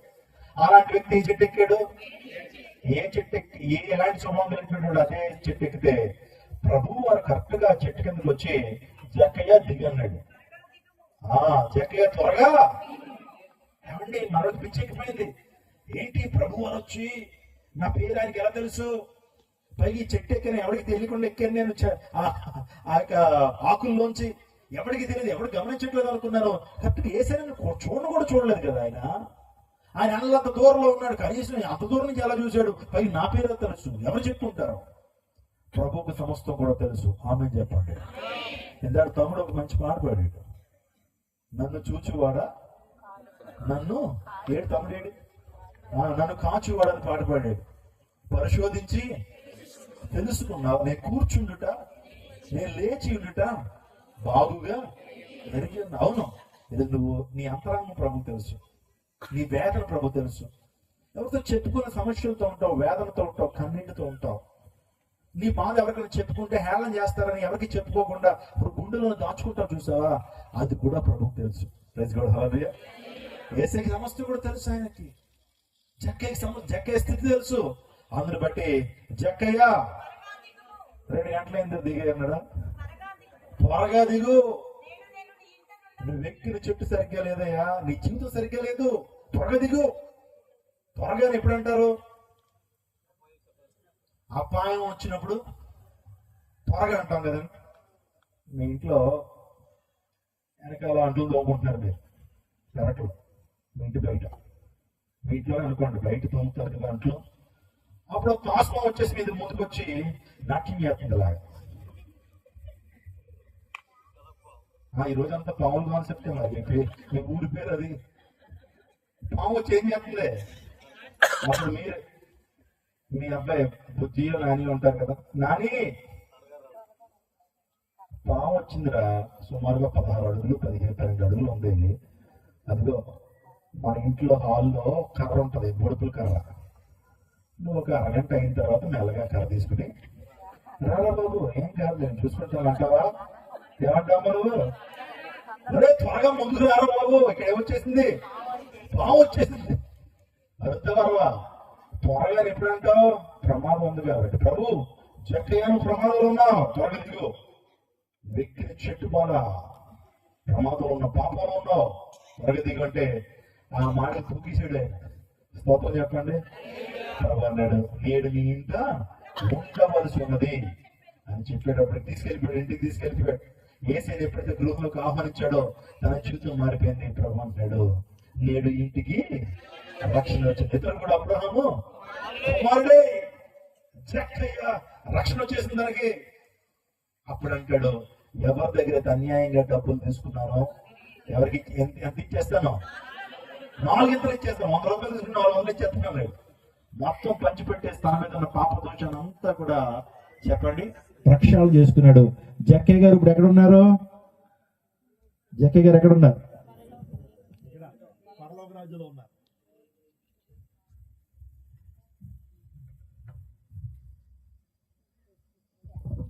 జక్కయ్య ఎక్కడున్నాడు?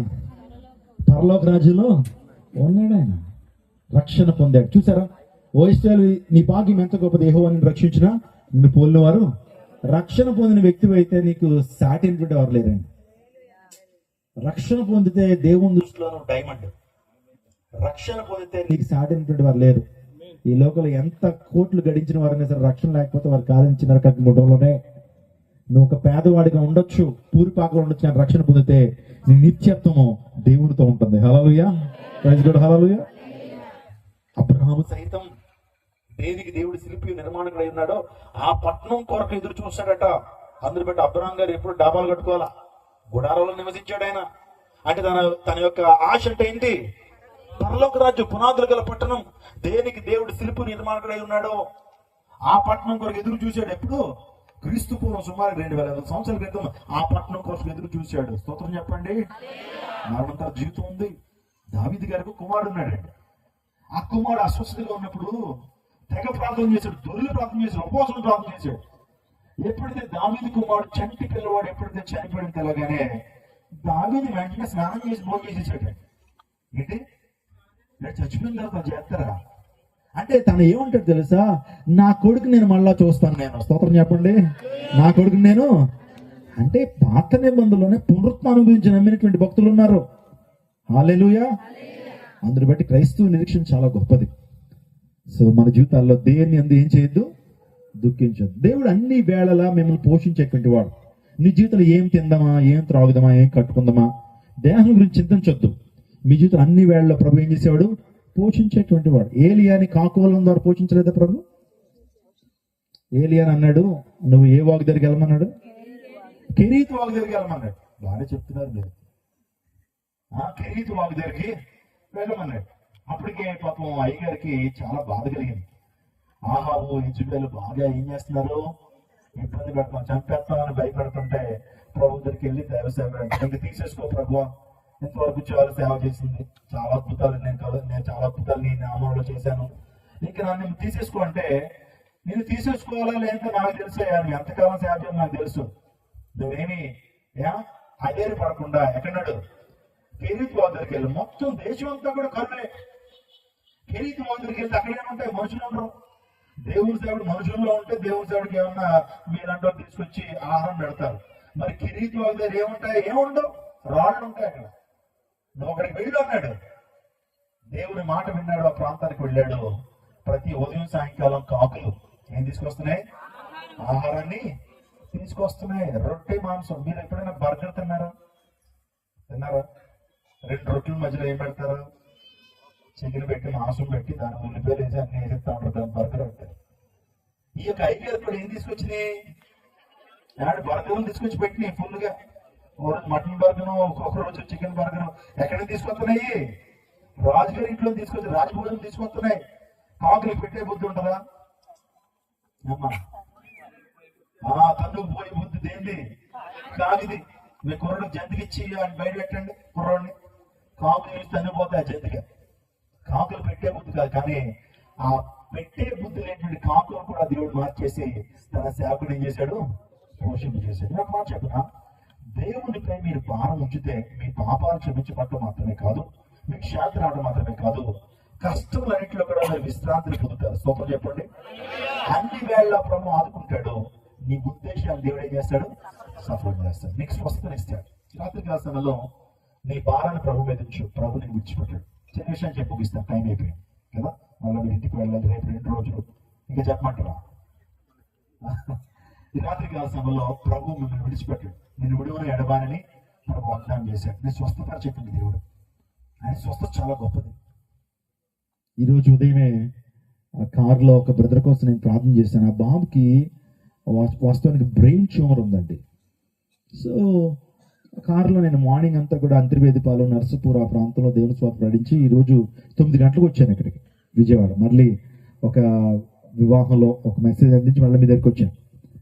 సో ఆ ఉదయకాల సమయంలో ప్రార్థన, ఆ తండ్రి ఆ తల్లి కూడా బాగా ఏడుస్తూ కాల్ చేశారు. చిన్నపిల్లవాడు చాలా బాధపడుతున్నాడని. నేను ఒకటే మాట చెప్పాను, ప్రభువునందు విశ్వాసం ఉంచు, దేవునికి అసాధ్యమైంది ఏది లేదు అని చెప్పినప్పుడు ప్రార్థనలోకి వారు అన్యులు వాస్తవానికి వారు ప్రభువుని ఎరిగినటువంటి వారు.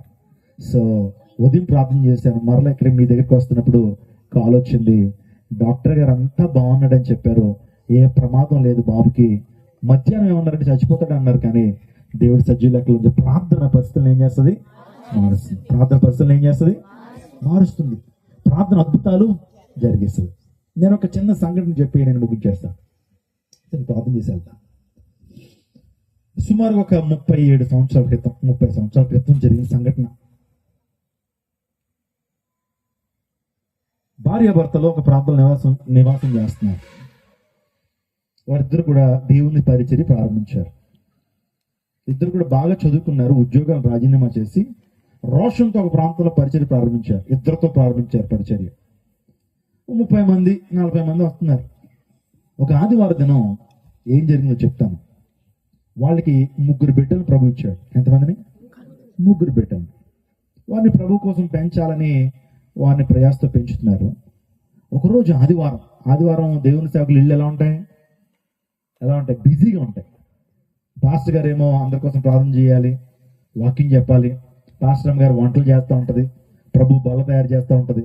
అలాంటి పరిస్థితుల్లో ఆదివారం ఉదయం 8 గంటలకి అలా ఎవరి పనిలో వారు నిమగ్నం అవుతున్నప్పుడు ఆ ముగ్గురు బిడ్డల్లో చివరోడు ఆఖరోడు, ఆడికి 10 నెలలు ఉంటాయి. వాడు పాక్కుంటూ వెళ్ళిపోయి నీళ్లు పడిపోయాడు. ఇంట్లో నీళ్ళ ట్యాంకులో పడిపోయాడు. తల్లి చూసుకోలేదు, తండ్రి చూసుకోలేదు, ఎవరు చూడలా. కాసేపటికి ఏడి బాబు ఏడి ఇక్కడ ఆడుకుంటున్నాడు అనుకున్నామే, పాకుతో ఆడుకుంటున్నాడు అనుకున్నారు. కానీ కాసేపు చూసేప్పుడు నీటిలో ఉన్నాడు, బోర్లా పడిపోయి ఉన్నాడు. శరీరం అంతా నీలపు రంగులోకి వచ్చేసింది, పీతాలన్నీ కూడా తెల్లగా అయిపోయినాయి. ఒక్కసారిగా నీటిలోంచి అలా తీసేటప్పటికి నీళ్ళన్నీ తాగేశాడు. ఊపిరితిత్తుల నిండా ఏమున్నాయి? నీళ్లు ఉన్నాయి. ఇంకా తల్లి ఆ నాడి చూసింది, గుండె దగ్గర చేయి పెడితే గుండె నాడి కొట్టుకోవట్లా. అంటే ఏమైనట్టు? ఏడుస్తూ ప్రారంభించింది. ఆ టైంలో చుట్టుపక్కల వాళ్ళు వచ్చారు, భర్త వచ్చాడు. నిజంగా అక్కడ ఉన్నటువంటి విశ్వాసులు కొంతమంది వచ్చి ఆవిడ త్వరగా హాస్పిటల్ తీసుకెళ్దామండి, ఏదైనా కొర ప్రాణం ఉంటే రక్షిస్తారేమో, హాస్పిటల్ తీసుకెళ్దాం అని చెప్పి వెంటనే గబగబా పక్కన ఒక నర్సింగ్ హోమ్ ఉంటే హాస్పిటల్ తీసుకెళ్తే ఆ డాక్టర్ గారు నాడి చూశాడు, గుండె చూసి, మీరు తీసుకొచ్చిన మృతదేహం ఒక్క 30 నిమిషాల ముందు తీసుకొచ్చుంటే నేను బ్రతికించేవాడిని, బాబు చచ్చిపోయాడు బాబు అని చెప్పగానే ఆ తల్లిదండ్రులు ఇద్దరు కూడా ఇంటి దగ్గర తీసుకొచ్చి ఆ వరండాలో బాబును అలా కిందేసి బాధపడుతున్నారు. ఆ టైంలో ప్రభు ఆ తల్లిగారితో మాట్లాడుతున్నాడట, ప్రార్థన చేయండి. ఆమె యొక్క ఆశ కూడా ఒకటే, ప్రభు నీకు అసాధ్యమైంది లేదు కదా, నా బిడ్డను ఎందుకు ఇచ్చావు, నువ్వు ఎందుకు తీసుకున్నావు? ఒకవేళ ఈ రోజే నా బిడ్డ కావాలనుకుంటే ఈరోజు తీసుకోవద్దు నా బిడ్డని, నా బిడ్డ ఆత్మ నీకు ఇచ్చేస్తాను, కానీ ఈరోజు బతికించి రేపు తీసుకో. ఎందుకంటే దేవుని సేవకులు మేము. ఈ రోజున సంఘం వస్తారు, మీ కొడుకే చచ్చిపోయాడు, మీ కొడుకునే దేవుడు బ్రతికించలేకపోయాడు, మీ జీవితంలో దేవుడు కార్యం జరిగించలేకపోయాడు, మా జీవితంలో ఏం కార్యాలు చేస్తారు? ఎందుకంటే వారు చేస్తున్న పరిచర్య అనిల మధ్య పరిచర్య చేస్తున్నారు. అయ్యా నువ్వు సిగ్గుపరచొద్దు అయ్యా, సేవ మేము ఇంకా చేయలేం, ఇంత అవమానం జరిగితే సేవ ఎలా చేస్తాం అని పట్టుదలతో ప్రార్థన చేస్తుంది. అన్నాడు లాజరు 4 దినాలు సమాధిలో ఉన్నప్పుడు నువ్వు వెళ్ళి లాజరు బయటికి రమ్మన్నప్పుడు లాజరు బయటకు వచ్చాడు కదా. అధికారి కుమార్తె యాయిరు కుమార్తె చనిపోతే ప్రభు వెళ్ళి ఏమన్నాడు? తల్లి తాకిని అన్నాడు. వెళ్ళి చిన్నదానలే అంటే లేచింది యాయిరు కుమార్తె. నాయురు గ్రామంలో విధవరాల కుమారుడు చచ్చిపోతే ఆ పాడిని ముట్టుకున్నప్పుడు బతికాడు కదయ్యా, నీకు అసాధ్యమే, నీ చిత్తమైతే మరణించిన వాడిని సైతం నువ్వు లేపగలిగినటువంటి వ్యక్తివి. ఎండిని ఎడారుల్లో నదులు ప్రవహింపు చేశావు, ఎండిన ఎముకల్లో జీవాన్ని ఎహెజ్కేలు 47వ అధ్యాయం నువ్వు చేశావు, నీకు అసాధ్యమైన ఇది లేదు కదా అని కన్నీటితో ప్రార్థన చేస్తుంటే దేవుడు ఆమె ప్రార్థన విన్నాడండి. స్తోత్రం చెప్పండి. విని 27వ నిమిషాన ఆ బాబుకు దేవుడు జీవాన్ని ఇచ్చాడు. స్తోత్రం చెప్పండి, గట్టిగా చెప్పకూడదు. 27వ నిమిషం బాబు జీవాన్ని ఇస్తే అప్పుడు ఎవడు చూసింది, చిన్నవాడు ఏడుస్తున్నట్లుగా ప్రభు తనకి ఆ యొక్క స్వరం వినిపిస్తున్నాడు. ఏమండి బాబుకు దేవుడు జీవాన్ని ఇచ్చాడండి చూడండి అని అంటే ఆ బాబుకి మెల్లగా గుండు కొట్టుకుంటుందట, మెల్లగా నాడి మెల్లగా కొట్టుకుంటుంది. అప్పుడు వెంటనే పైకి లేపి అతను అప్పుడు మసాజ్ చేసి ఆ నీళ్ళన్నీ కూడా కక్కించి ఆ ముక్కుల్లోనూ ఆ తర్వాత వెల్లుల్లిపాయ రసం పోసి కాసేపటికి మద్దన చేసేవాడు కూర్చున్నాడట. ఇది అద్భుతాన్ని జరిగించాడు. స్తోత్రం చెప్పండి. అక్కడితో అయిపోలేదు స్టోరీ. ఏమండి ఆ బాబు జీవితంలో అద్భుతం జరిగేటప్పటికి ఆ నోట ఈ నోట నిజంగా ప్రభు వీరితో ఉన్నాడు. వీరు ప్రార్థన చేస్తే అద్భుతాలు జరుగుతాయని సంఘము పెరుగుతా ఉంది. అనేక మంది వచ్చి ప్రార్థన చేయించుకుంటున్నారు, అన్యులు.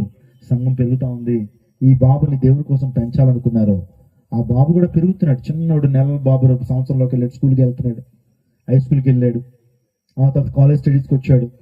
ఈ బాబు యొక్క ఉద్దేశం ఏంటంటే ఏం చేసినా చేయొచ్చామో కానీ సేవ చేయకూడదు అనుకున్నాడంట. నేను జాబ్ చేస్తాను కానీ ఏం చేయను. ఎందుకు? సేవకులకు విలువ ఉందండి. ఈ అబ్బాయి ఏమనుకున్నాడంటే వాస్తవానికి ఆ నాన్నగారు సేవ చేస్తా ఉంటారు కదా. చాలా మంది అంటారు మేము దశభాగం వస్తే ఎలా బతుకుతారు మీరు, మేము ఇచ్చిన చందాల ద్వారా మీరు బతుకుతారని మాట్లాడతారు కొంతమంది.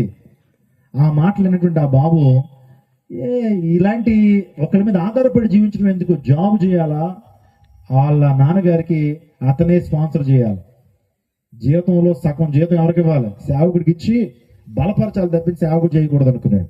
బాగా చదివేశాడండి. బాగా చదివేసి ఇంచుమించు మంచి ఉద్యోగాన్ని సంపాదించాడు. రెండు మాస్టర్ డిగ్రీలు అంటే ఉన్నతమైన విద్యను చదివేశాడు. చదివేసి జాబ్ కొట్టేశాడు. లక్షల రూపాయల జాబ్ కొట్టేసి రోజు జాబ్ చేసేస్తున్నాడు. ఒక రోజు అర్ధరాత్రి 3 గంటలకి 2 గంటలకి దేవుడు ఒక దర్శనం చూపిస్తున్నాడు ఆ అబ్బాయికి. అంటే పెద్దోడు అయిపోయాడు. చూపిస్తూ ఆ చిన్నతనంలో తనకి ఎటువంటి ప్రమాదం జరిగిందో, నీళ్ల ప్రమాదం, ఆ ప్రమాదాన్ని మళ్ళా చూపిస్తున్నాడు దర్శనంలో. అందరికీ నేను ఒక్కసారి జీవాన్ని ఇస్తాను, కానీ నీకు 2 సార్లు ఇచ్చాను. నువ్వు మరణించావు, మరలా నేను జీవప్రాప్తుడిగా నేను లేపాను. నువ్వు నాకు ఒక సాక్షిగా బతకవా? నా కోసం నీ యొక్క సాక్ష్యాన్ని పంచుకోవా? ఏ ప్రాంతానికి వెళ్తే ఆ ప్రాంతానికి నా కోసం సాక్షిగా ఉండవా అన్నప్పుడు, అంత సూటిగా ప్రభు మాట్లాడిన తర్వాత అబ్బాయి మరలా జాబ్ చేస్తే ఆయన ఏమనాలా చెప్పండి? దేవుడు సూటిగా మాట్లాడినప్పుడు నువ్వు యాక్సెప్ట్ చేయకపోతే నీ ప్రాణానికి నువ్వు ఉత్తరవాది అవుతావు. దేవుడు అంటాడు, సేవకుని పంపించాను, చాలా సూటిగా దేవుని వాక్యం వినిపించాను, మారకపోతే మా తప్పు కాదు, మోషే గారి తప్పు కాదు, నీదే తప్పు అవుతుంది. ఎప్పుడైతే ఆ వ్యక్తి ఆ యొక్క దర్శనం చూశాడో, మరుసటి రోజు ఉదయాన్నే ఆ కంపెనీకి వెళ్ళి ఆ మేనేజర్ని కలిసి, సార్ ఈ రోజు నుంచి నేను జాబు చేయను, డిజిగ్నేషన్ లెటర్ రాసి పరిచర్యకు వచ్చేసాడండి. పరిచర్యకు వచ్చేసాడు. అతని యొక్క ఊపిరినంత కాలం, until his last breath of his life, నేను దేవుని కోసమే జీవించాలని తీర్మానం తీసుకున్నాడు. దేవుడు విడిచిపెట్టలా. దేవుడు తన యొక్క నిర్ణయాన్ని బ్లెస్ చేశాడు. అనేక ప్రాంతాలకు వెళ్తున్నాడు. వాక్యాన్ని విస్తరించి మాట్లాడుతున్నప్పుడు అనేక దేవనస్తులు మార్పు చెందుతున్నారు. దేవుని కార్యాలు బహుబలంగా జరుగుతున్నారు. వాకింగ్ అందిస్తున్నప్పుడు దేవుడు గ్రామాల్లో మొదట నిలబెట్టాడు, ఏజెన్సీ ప్రాంతం నిలబెట్టాడు, దేశాల్లో దేవుడు నిలబెట్టాడు, ప్రధానుల ముందు నిలబెట్టాడు. ఏమండి, అనేక మంది మంత్రుల ముందు దేవుడు నిలబెట్టాడు, డాక్టర్ల ముందు నిలబెట్టాడు. ఈనాటికి సుమారుగా 55 దేశాలు నిలబెట్టి దేవుని వార్తను అందింపజేసి మేము నిలబెట్టించి ఈరోజు దేవుని వార్తను అందింపజేస్తున్నాడు. విశాఖపట్నంలో 2018 సంవత్సరంలో పరిచయం ప్రారంభించాం. అనేక మంది యవనస్తులు, కాలేజ్ స్టూడెంట్లు అందరూ కూడా ప్రతి ఆదివారం కూడా 10,000 మంది వచ్చి దేవుని వాక్యం వింటూ అనేక మంది యవనస్తులు వారి యొక్క జీవితాన్ని ప్రభుకు సమర్పిస్తున్నారు. ఎక్కడికి వెళ్తుంటే అక్కడ ప్రాముఖ్యంగా రక్షణ, దొంగల పురుగులు ఎలా మారుతున్నారు, సీతాకోలుగా మారుతున్నారు. ఇది నా సాక్ష్యం. ఆయన మీద ఆధారం చేసుకుని బతికి విడిచిపెట్టాలనుకుంటున్నారా? మా అమ్మ ఏం చేసింది? ఆ టైంలో ప్రభు మీద ఆధారపడింది, ప్రభు చిత్తానికి లోపడింది, అద్భుతం చేసింది. రాత్రి కాలంలో ప్రభు మీద ఆధారపడండి, ప్రభు మీద భారం ఉంచండి, మీ జీవితం కార్యం. చాలా స్టూడెంట్స్ ఉన్నారు ఈ ప్రాంతంలో. మిమ్మల్ని దేవుడు విడిచిపెట్టుకుంటున్న కృపలో దేవుడు నడిపిస్తాడు. తల వంచి ప్రార్థన చేద్దాం. తల వంచి ప్రార్థన చేసుకుందాం. ఒక చిన్న ప్రార్థన చేసుకుందాం. ఈ రాత్రికాల సమయంలో దేవుని వర్తమానం విన్నాం. చిన్న ప్రార్థన చేసుకుందాం. అందరు లేచిన పెడదాం ఒకసారి. అందరు లేచిన పెడండి. ఏసైకి రాత్రికాలం నా జీవితాన్ని సమర్పిస్తానటువంటి వారిని కూడా వేస్తాను చూపించండి. ప్రభుకి నా జీవితాన్ని సమర్పిస్తానటువంటి వారిని అలా కూడా వేస్తాను చూపించడం. నాతో మాట చెప్పండి. ఏసయ్యా, పాపినైన నన్ను మా ప్రభు ఈ రాత్రికాల సమయంలో ఈ కలువ పాములు అంటే ప్రాంతాలు సేవకుల్ని మోషే గారిని ఏర్పాటు చేసి ప్రభు మొదటి రోజు ఈ సభకి ప్రభు వచ్చిన స్తోత్రాలు. ఎంతో ఆసక్తిగా వారు విన్నారు. నేను వారి చేతులు రక్షణ పొందడానికి మీకు చూపించాను. ఎవరైతే ఈ ప్రాంతంలో దీర్ఘకాలిక రోగాలు, తాత్కాలిక రోగాలతో బాధపడుతున్నారు, శిలువలో కాల్చిన రక్తము ద్వారా ప్రతి గొప్ప స్వస్థతను అనుభవించారు గాక. దీర్ఘకాలిక రోగాలు, అదేవిధంగా గుండె సంబంధ రోగాలు, కిడ్నీ సంబంధ రోగాలు, కిడ్నీలో రాళ్లు, నరాల బలహీనత, నేను పీసీఓడి సమస్యతో బాధపడుతున్నారు, థైరాయిడ్తో బాధపడుతున్నారు, షుగర్, బైపీ, ఎటువంటి సమస్యతో బాధపడుతున్నా సరే గొప్ప స్వస్థత ఈ ప్రజలు అనుభవించుదురు గాక. ఆర్థికపరమైన ఇబ్బందులు ప్రాంతానికి వచ్చి కూడా ఆర్థికపరమైన సమస్యతో పరిష్కారం పొందుకుందరు గాక. వేదనతో ఉన్నటువంటి వారు, నేను నిరుత్సాహంతో ఉన్నటువంటి వారు, చీకటి శక్తులతో పీడించబడుతున్న వారు యేసు నామములో గొప్ప విడుదల పొందుకుందరు గాక. నేను ఏ కాములు ఉన్నటువంటి వారి సంసారాలుగా మార్చుకుందరు గాక. గర్భఫలం లేనటువంటి వారు యేసును గర్భాలు దాచారు గాక. వీళ్ళందరూ ప్రభావ దేవుని వాక్యం మీద నిలబడి ఇక్కడ జీవించడం ద్వారా తరమని వేడుకుంటూ యేసు శక్తి కలిగి నామని వేడుకుంటున్నాము. అందరూ చెప్పండి, బోలో యేసు మహారాజుకి, రాజుల రాజుకు, ప్రభుల ప్రభువుకు, పరలోక రాజ్యం నుంచి యేసయ్యకు, స్వస్థపరచు యేసయ్యకు, విడుదల నుంచి యేసయ్యకు, జల్దీ ఆనే వాలా ఖుదా యేసు మసీహ్కి. దేవుని దీవించిన కూర్చోండి.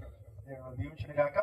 సో ఇంకా వర్తమానాలు కనుక మీరు వినాలనుకుంటే, ఈరోజు వర్తమానం మీరు చాలాసేపు విన్నారు. నేను అరగంట అన్నాను కానీ సుమారు చాలాసేపు వర్తమానాన్ని అందించాను. ఇంకా వర్తమానాలు అడెడ్ అడ్వాంటేజ్ గా ఉంటాయి. దేవుడు ఖచ్చితంగా మీతో మాట్లాడతాడు. దేవుడు దీవించును గాక. మరోసారి అవకాశం ఉంటే ఈ ప్రాంతానికి వస్తాను. అప్పటి వరకు దేవుని కృప, కాపుదల, భద్రత దీవెన మీతో ఉండదు కాక.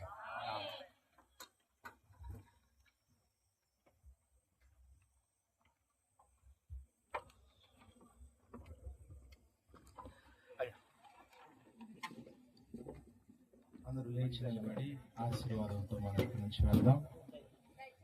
సజీవ సాక్షిగా మన ముందు దైవజనం తీసుకొచ్చి మనందరి ఆశీర్వాదం కొరకు ప్రభువు ఈ అమూల్యమైన సమయాన్ని ఇచ్చారు. ప్రతి ఒక్కరు కూడా ఆశీర్వాదంతో ఇక్కడి నుంచి వెళ్దాం.